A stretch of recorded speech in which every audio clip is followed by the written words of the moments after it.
In this video, I am going to read an excerpt from Negative Space, a chapter from the recently published New York memoir, Degas at the Gas Station by Thomas Beller. Calling it a New York memoir might be a bit reductive. The author will forgive me. The racy scene that I'm going to read reminds me of a much racier scene from another New York memoir, Piri Thomas's Down These Mean Streets, which I have reviewed on this channel. I will add a link to that at the end of this video. Piri Thomas's racy scene takes place on the New York City subway. Thomas Beller's scene takes place on a New York City bus as it passes the Central Park Transverse, which is one of 3 or 4 streets that cars can use to cross Central Park from the east side to the west side or from the west side to the east side. Piri Thomas's piece is about abandon, and Beller's piece is about awakening. Beller writes in third person, as if his 12-year-old self were someone else. I get that. The world still seemed almost new at that age, and our bodies were changing, wide-eyed and seeing the world in a whole new context. Anyway, here goes. Halfway through Central Park and the bus is careening. It is the rush hour crush, the after-school press. One hand holds the bar above his head, the other hangs there by his side, oblivious. The bus has a momentum of its own, as though it's a pinball, hitting the curves at speed. The passengers are packed together, swaying together, knees loose, surfing the transverse. A sharp curve delivers an ass cheek into his open palm. His body understands this before his mind can find words to match the fact. A woman's ass has fallen into his open, blameless hand. Its shape matches the curve of his palm.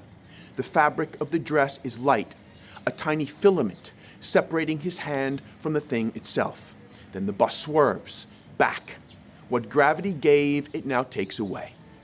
He is 12. He stands there. She stands there. A lot of other people stand there, but the world had narrowed to his hand, her body. The bus rolls as it takes a curve through the tunnel. Those mysterious tunnels. Some have ceilings lined with elegant brick. Others look as if a giant had bitten a mouthful of rock, chewed, and built a tunnel out of the boulders he spat out. The bus shoots into a tunnel. The many faces that were in light are suddenly thrown into darkness. It lasts a blink. It mimics, for a second, the effect of the flickering lights of a subway car. The bus shoots out of the tunnel, speeding, though not fast enough for the impatient, tight line of yellow LTDs and Impalas, the New York City taxis of the day, behind it. It takes another curve, and the ass cheek is back. The passengers tilt, like a field of wheat blown by a gust of wind. The coming and going of the anonymous passenger's ass is as blameless a gesture as the soft slap of wake on pier after a boat has long since passed.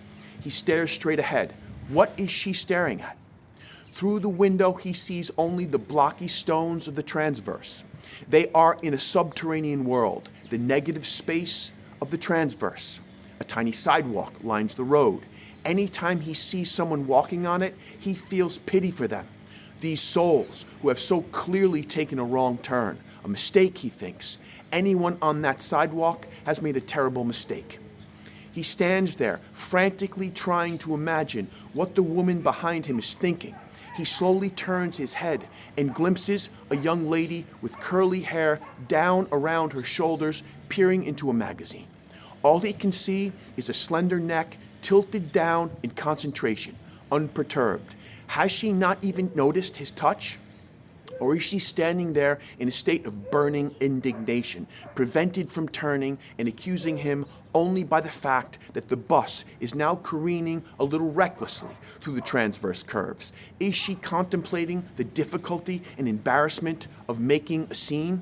Then there is the delectable possibility that she had felt the initial pat, the subsequent flip of the fingers, lifting the cheek up to shut her down, and then the final gravity-aided pat, almost like a light slap, in ways that defied the like dislike axis spectrum and existed on another spectrum entirely, one of arousal, guilt, fear, anger, which is to say, maybe she felt exactly as he did. Wasn't this the necessary atmosphere for the actual combustion of sex? He didn't know.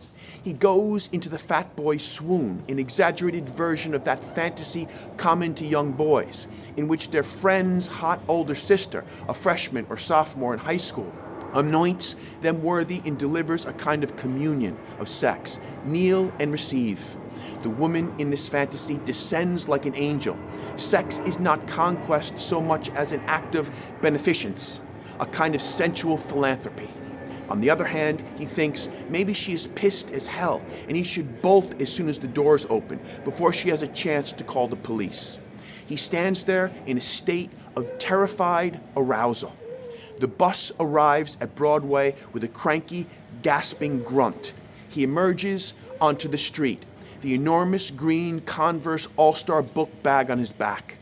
Broadway smells of Williams roast chicken. He never saw her face. At my age, I rarely get so immersed in a book that I feel transported. But as a reader, those are the moments of greatest payoff.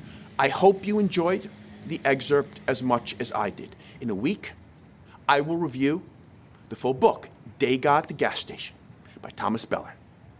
A quick reminder, to support the cause, you can always like, comment, or follow, or if my passion and insights about literature make you curious about my own attempts at it, there is always My Half Orange, a story of love and language in Seville, published by Tortoise Books in 2023, about the 10 most transformative years of my life when I moved from New York City to Seville, Spain in 2005, met a local woman, and started a family with her without hardly speaking Spanish.